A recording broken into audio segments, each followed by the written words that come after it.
So my wife is telling me, she said, they're praying for you. They're praying for the troops, that you guys will have the oil. You'll have the gas in your tanks on a spiritual level. And I think of Purim. You remember ancient Persia, modern day Iran? So we have this feast coming up called the Fast of Esther and Purim.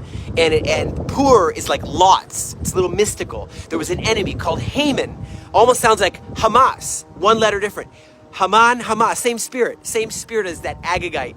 And what it is these stories have significance as we look into what is going on. You see this guy, Daniel, he becomes like prime minister in the 6th century BC, along with other people from the Israelite nobility. Remember Mishael, Hananiah. Oh, you know them by the Persian names, Shadrach, Meshach, and Abednego, right? And so you remember Daniel has prominence there, and he's serving all kinds of Medo-Persian court, like the Nebuchadnezzar, Belshazzar, Darius the Mede, Cyrus the Persian, which, he had that whole edict to rebuild Jerusalem. And so Daniel's story is really very mysterious. He has in there, he interprets dreams about the Messiah. He survives a lion's den. He sees visions. There's even visions sealed up for the end times. Sealed. Future events. And he talks about the kingdoms that will rise and fall. It's very intriguing.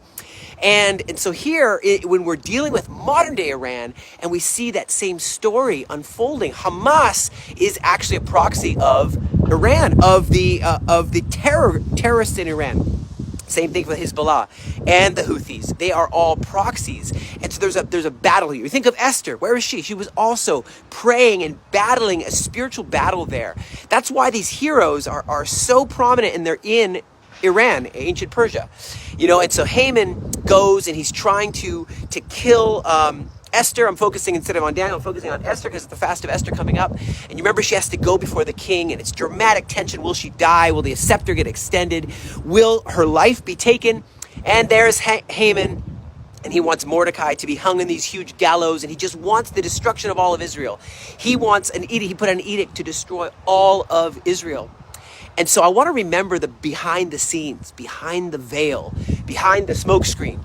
Okay, you have Gabriel and Michael fighting the Prince of Persia and the Prince of Greece. And I just want to read that and think of what we're dealing with here on a spiritual level. Daniel chapter 10, verse 20 through 21. And Gabriel says to Daniel, do you know from where I came unto you? And now I will return to fight with the Prince of Persia. When I'm gone forth, behold, the Prince of Greece will come, but I will show you that which is noted in the scripture of truth, and there is none that holds with me in these things but Michael your prince. This Purim coming up, hope you'll join us online. Hope you'll share about the Aliyah Return Center. Hope you'll share that we are part of the light. We are part of the light that will win in this fight, and we are going to see the darkness dispel.